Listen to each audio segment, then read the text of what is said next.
দাঁত ওঠার প্রসেসিং মূলত 4 থেকে 6 মাসের মধ্যে হয়ে থাকে।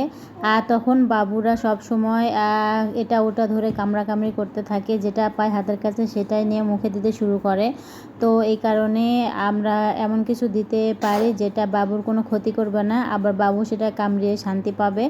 আর সেটা হার্ড বা শক্ত হবে না, বাবুর দাঁতের মানে মাড়িতে কোনো ক্ষতি করবে না, কোনো জীবাণু অ্যাটাক করবে না, এরকম জিনিস আমরা দিতে পারি। তো হ্যালো, আসসালামু আলাইকুম, সবাই কেমন আছেন? আলহামদুলিল্লাহ আমি ভালো আছি। তো আজকে যেটা নিয়ে কথা বলবো সেটা হচ্ছে তিথার। আর আমি আমার বাবুকে তিথার দিয়েছি একটি বেবি শপ থেকে।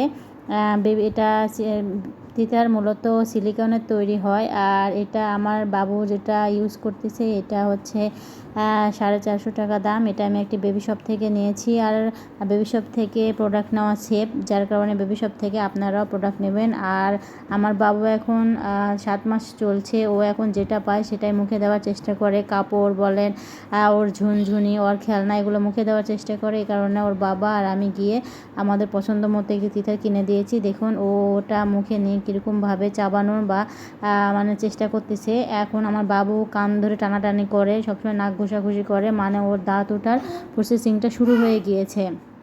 তো এই কারণে তিথার দিয়েছি। আর তিথার হার্মফুল না, এটা দিলে বাবু মানে এটা ওটা মুখে দেবে না, এটা সবসময় হাতে নিয়ে থাকবে এবং কামড়ানোর চেষ্টা করবে। আর ও শান্তি পাবে। ওর মাড়িতে যেই মানে যন্ত্রণা হচ্ছে, দাঁত ওঠা প্রসেসিং হলে মাড়ির মধ্যে মানে অস্বাভাবিক একটা হয়, মানে যন্ত্রণার মতো হয়, মানে সবসময় বড়োদের যেরকম মানে হয় একটু দাঁত ব্যথা করলে সেরকম ওদেরও হয়। তো এটার কারণ ওটাতে ওরা যখন চাবানোর চেষ্টা করবে ওরা শান্তি পাবে। তো এই কারণে আমি আমার বাবুকে তিথার দিয়েছি। আর তিথারও সম্পূর্ণ সেফ, তো আপনারাও এটা দিতে পারেন।